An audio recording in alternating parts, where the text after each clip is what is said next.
जैसे कि आप जानते हैं कि इंसान की ज़िंदगी में दो लोग बहुत मैटर करते हैं, उसके दोस्त और उसके दुश्मन। जहां दोस्त उसको हर मुश्किल से निकालता है, वहीं दुश्मन हर मौका ढूंढता है उसको कोई ना कोई प्रॉब्लम में ढकेलने का। वैसे ही कंट्रीज़ के साथ होता है। और आज हम डिस्कस करने वाले हैं कि भारत के सच्चे दोस्त कौन है।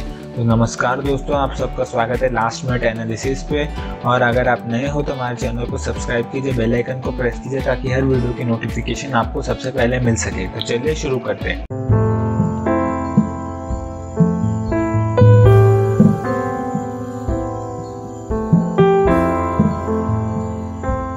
जब इंडिया 1947 को आज़ाद हुआ था तो मेजर वर्ल्ड पावर उस टाइम के जैसे अमेरिका, यूके, फ्रांस, यहाँ तक कि चाइना भी पाकिस्तान को सपोर्ट करता था।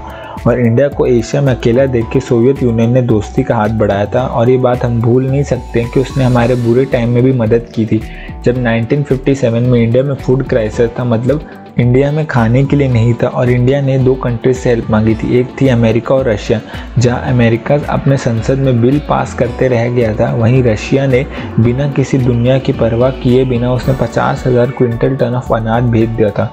और इंडिया को रशिया ने बहुत तरीके से हेल्प की थी, जैसे 1971 वॉर में पाकिस्तान को जिताने के लिए और इंडिया को डिस्ट्रैक्ट करने के लिए अमेरिका ने अपने नेवी का 7th फ्लीट भेज दिया था, जिसमें न्यूक्लियर सबमरीन्स थे, वॉरशिप्स थे। उसको काउंटर करने के लिए रशिया ने अपनी न्यूक्लियर सबमरीन्स और वॉरशिप भेजी थी।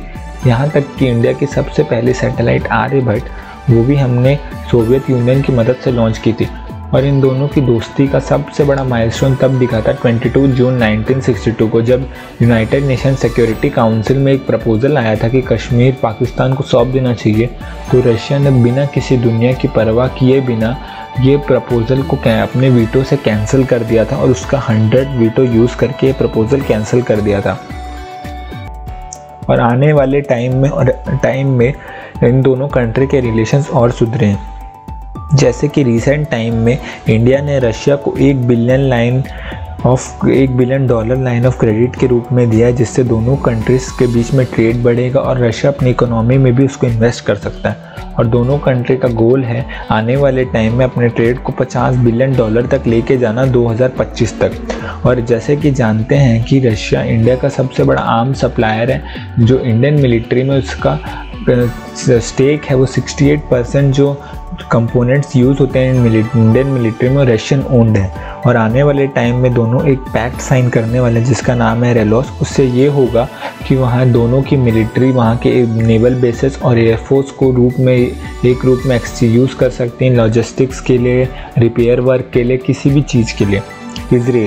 इसराइल का नाम सुनते ही हमको याद आता है 17 सितंबर 1950 को, जब इंडिया ने इसराइल को एक कंट्री के रूप में रिकॉग्नाइज़ किया था। तब से इनकी दोस्ती शुरू हुई थी। और इसराइल ने इंडिया की बहुत तरीक़ों से मदद की थी। जैसे 1962 चाइना वॉर में जब इंडिया को वेपन्स की कमी लग रही थी, तो यहाँ के प्राइम मिनिस्टर पंडित जवाहरलाल नेहरू ने उस टाइम के इसराइल के प्राइम मिनिस्टर को एक लेटर लिखा था और उन्होंने हेल्प मांगी थी। और उन्होंने पूरे हथियारों से भरी शिप भेज के इस लेटर का जवाब दिया था। और कारगिल युद्ध में भी इसराइल ने बहुत तरीके से मदद किया था। जैसे कि अमेरिका ने अपना GPS देने से मना कर दिया था हमें, तो इसराइल ने हमें पूरा GPS फीड बताया था, प्रोवाइड किया था। एडवांस वेपन से भी हमारी मदद की थी। और ये भी कहा जाता है जब इंदिरा गांधी ने रॉक की स्थापना की थी तो उसको इसराइल की सीक्रेट एजेंसी मोसाद के साथ मिलकर बनाया गया था और उसकी हेल्प से बनाया गया था। और इंडिया और इसराइल के बीच में बहुत सारे डिफेंस डील होते रहते हैं जो कि सीक्रेसी में रहते हैं, उसके बारे में ज़्यादा पता नहीं चलता। और जैसे कि रशिया इंडिया का नंबर 1 आर्म सप्लायर, वैसे इसराइल इंडिया का 3rd लार्जेस्ट आर्म सप्लायर। और इसराइल के लिए इंडिया दुनिया की सबसे बड़ी डिफेंस मार्केट है। और ये बोला जाता है कि दोनों कंट्री के बीच बहुत ज़्यादा सीक्रेसी, लेकिन ये धीरे धीरे ख़त्म भी हो रही है। वहाँ के प्राइम मिनिस्टर यहाँ आते और यहाँ के प्राइम मिनिस्टर इसराइल जाते रहते हैं। और इंडिया ने भी इसराइल की मदद की थी जब यूनाइटेड नेशन सिक्योरिटी काउंसिल में 2015 को एक प्रपोज़ल आया था कि ह्यूमन राइट्स वॉल्यूशन में जेरूसलम के अकॉर्डिंग, तो इंडिया ने वहाँ वोट ना देके और प्रेजेंट ना होके इसराइल की मदद की थी। और आने वाले टाइम में इनकी दोस्ती भी और बढ़ने वाली है। जैसे इंडिया और जापान के रिलेशन 1998 से ख़राब थे। जब इंडिया ने अपना न्यूक्लियर टेस्ट किया था उसके बाद जापान ने इंडिया पे सैंक्शंस लगाए थे, लेकिन ये टाइम के गुजरने के साथ इन दोनों के बीच में रिलेशन सुधरे भी हैं और सुधर भी रहे हैं। जैसे कि हम जानते हैं कि इंडिया और जापान का कनेक्शन कुछ खास है, क्योंकि सुभाष चंद्र बोस ने आज़ाद हिंद फ़ौज का जो था वो जापान से के मदद से बनाया था और मलेशिया से ऑपरेट किया था। और इंडिया जापान में बहुत ज़्यादा इन्वेस्टमेंट भी करता है। और जैसे कि रिसेंटली इंडियन गवर्नमेंट ने 15,295 करोड़ के मेजर रेल इंफ्रा प्रोजेक्ट्स को क्लियरेंस दिया है, और जिसमें जापान ने बहुत ज़्यादा कम इंटरेस्ट लोन पे हमें बुलेट ट्रेन भी प्रोवाइड की है। और आने वाले टाइम में दोनों एक लॉजिस्टिक डील, जैसे रशिया के साथ रेलॉस पैक्ट साइन होने वाला है, वैसे ही जापान के साथ हम एक लॉजिस्टिक डील साइन करने वाले हैं, और जिसका नाम पता नहीं क्या है, लेकिन एक डील साइन करेंगे जिससे वहाँ की मिलिट्री और नेवी को हम एक दूसरे के पोर्ट्स और एयरफोर्स बेसेस की तरह यूज़ कर सकते हैं।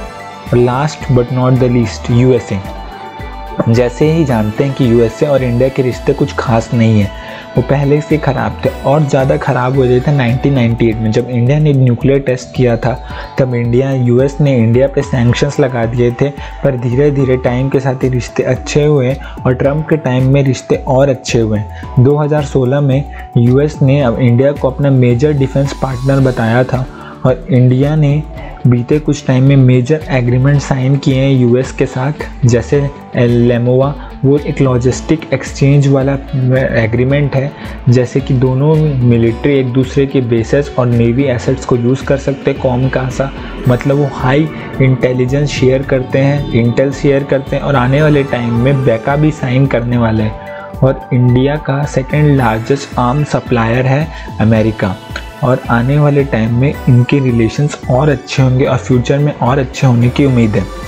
अगर आपको अच्छा लगा तो इसे शेयर कीजिए, लाइक कीजिए, और अगर आप हमसे जुड़ना चाहते हैं तो हमारे ट्विटर और इंस्टाग्राम अकाउंट को फॉलो कीजिए। धन्यवाद।